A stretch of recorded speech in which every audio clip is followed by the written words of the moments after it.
दोस्तों साथियों, चलते चलते बायखुश्तर में आपका खैर मकदम वेलकम और स्वागत है। अल्लामा इकबाल ने कहा था कि मज़हब नहीं सिखाता आपस में बैर रखना, हिंदी है हम वतन है हिंदोस्तां हमारा।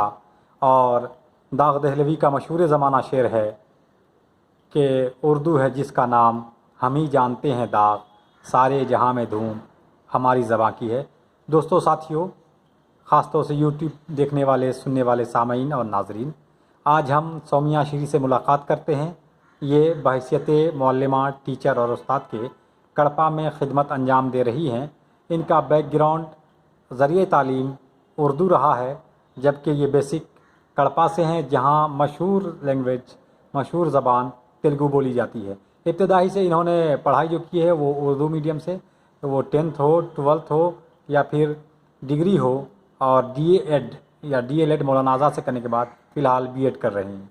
तो आइए इनसे बातचीत करते हैं और जानते हैं कि ये इनको कैसे शौक़ हुआ उर्दू पढ़ने का और कैसे ये उर्दू की मौल्लमा और टीचर बनी। आइए बातचीत करते हैं। अस्सलाम वालेकुम, मेरा नाम सौम्या श्री है। मैं उर्दू टीचर कड़पा डिस्ट्रिक्ट से ताल्लुक़ रखती हूँ। मेरा जो भी पढ़ाई है उर्दू मीडियम से की हूँ जी।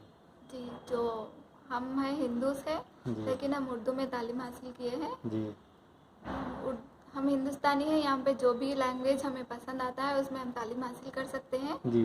इसी तरह मैं अब एक BEd भी कर चुकी हूँ जी उर्दू में जी।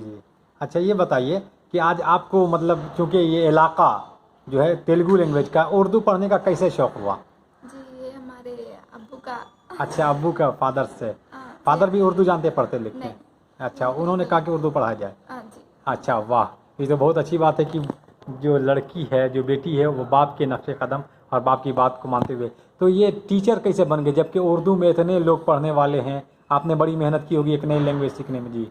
हम फर्स्ट से ही उर्दू मीडियम में। अच्छा, ये कहाँ पढ़े थे आप 10वीं तक? 10 तक हम हैदराबाद रंगारेड्डी डिस्ट्रिक्ट जी। कौन सा स्कूल? AP रेसिडेंशियल स्कूल जी। इंटर कर्नूल हाजरा कॉलेज में पढ़ी। अच्छा जी। DEd मानू से किए जी। कब, कितने? 2014-16 मानू में। अच्छा, मानू मतलब फुल नाम? MANUU Maulana Azad national Urdu university Hyderabad campus में। अच्छा, और उसके बाद फिर टीचर कब बने, कैसे ज्वाइन किए? 2018 में। अच्छा जी। DSc लिखने के बाद। अच्छा, DSc का फुल फॉर्म जैसे क्या होता है, अगर कोई लिखना चाहे तो उसके बारे में जी? District selection commission. अच्छा, डिस्ट्रिक्ट सिलेक्शन कमीशन, ये हर डिस्ट्रिक्ट वाले कराते हैं जी। डिस्ट्रिक्ट वाइज चलता है ये जी। DSc में हम 2018 में सेलेक्ट। हर साल होता है ये? नहीं, जब भी नोटिफिकेशन आएगा तब उसके बाद। अच्छा, तो ये उर्दू के अलावा और भी लैंग्वेजेस में होता होगा? इंग्लिश, तेलुगु। अच्छा, ये यहाँ पे अभी जो आप BEd का एग्ज़ाम दे रही हैं, तो इससे आपको आगे फ्यूचर क्या होगा? इससे हम हाई स्कूल लेवल में पढ़ाने के लिए। अच्छा, तो फिर उसके बाद एग्ज़ाम और एंट्रेंस वगैरह देने के बाद? नहीं, प्रमोशंस होंगे। अच्छा, प्रमोशन में। अच्छा, DSc फिर भी लिख सकते। अच्छा, तो जब ये इतना आप कर रहे हैं तो क्या हम मुस्तकबिल में ये रखें कि आप एज ए प्रोफेसर यूनिवर्सिटी वगैरह में पढ़ाना चाहेंगे, ख़ासतौर से सेंट्रल यूनिवर्सिटी मौलाना आज़ाद? ये भी ये इरादा है, मतलब PhD वगैरह करने का? तो BA जो PG करने का, PG किस से करना चाह रहे हैं? साइंस से। साइंस, बायोलॉजी से। बायोलॉजी आपको पसंद है तो फिर डॉक्टर क्यों नहीं बने?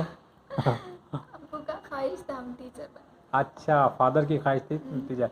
आज अच्छा, ये बताइए कि आप एक नए लैंग्वेज में आप आए हैं, लेकिन हम आपकी तहरीर जो देखते हैं, खुशखत लिखा हुआ जो आपका है, तहरीर जो खुशखत किताबत जो लिखते हैं वो बहुत अच्छा है। तो इतनी अच्छी तहरीर जबकि आमतौर से उर्दू लिखने वाले की नहीं होती, आपको कैसे बहुत मेहनत की है? क्या उसका राज कुछ बता सकते हैं? जो हमारे टीचर्स जी बहुत ही मुश्किल से हमें सिखाए। चलिए, फ्यूचर के लिए बेस्ट ऑफ लक। आपका जो BEd का एग्ज़ाम है कैसा चल रहा है? ये उस्मानिया कॉलेज के जो स्टाफ हैं सब लोग आपको कैसे मदद हर एतबार से जी? तो हम उम्मीद करते हैं कि सौम्या श्री, आपका मुस्तकबिल, आपका जो आने वाला दिन, आपका जो भविष्य हो वो बेहतर से बेहतरीन हो। इसी उम्मीद के साथ कि हम आपको देखना चाहते हैं किसी यूनिवर्सिटी की प्रोफेसर, तो आपका मुस्तकबिल ताबनाक हो, इसी उम्मीद के साथ हम इजाज़त चाहते हैं ना। बहुत बहुत शुक्रिया हमसे बात करने के लिए, बहुत बहुत शुक्रिया।